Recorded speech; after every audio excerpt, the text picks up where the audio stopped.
2 years ago today, on May 31st, 2009, Dr. George Tiller was shot and killed inside his church by an anti-abortion extremist named Scott Roeder. Dr. Tiller had been practicing medicine in Wichita for nearly 40 years when he was murdered. Because he provided abortions, he had long been a target for the anti-abortion movement, for anti-abortion media, and for anti-abortion terrorists. His clinic was bombed in 1986. It was blockaded by protesters in the massive Summer of Mercy demonstrations in 1991. His photo and address were put on wanted posters. Dr. Tiller had even been shot once before. An anti-abortion extremist named Shelley Shannon shot him in both arms in 1993.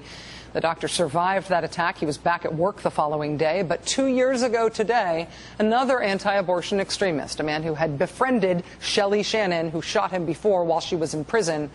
This time, he went to Dr. Tiller's church and he finished the job. Scott Roeder shot the doctor point blank in the head and killed him instantly.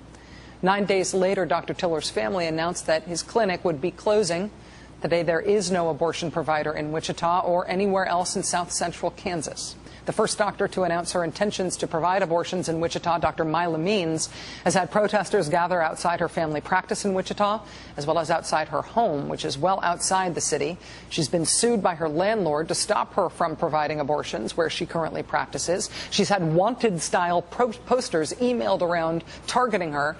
They include her photo, her office address, and her phone number. They tell people that they should provoke Dr. Means, calling her a mass murderer, advising people to visit her at her home or office. In January, Dr. Means got a letter telling her, quote, "You will be checking under your car every day because maybe today is the day someone places an explosive under it. We will not let this abomination continue without doing everything we can to stop it."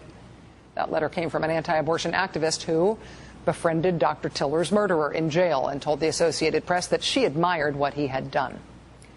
Dr. George Tiller was murdered on May 31st, 2009 by an anti-abortion extremist whose goal was to make abortion less available. And today, 2 years later, there is no abortion provider in Wichita.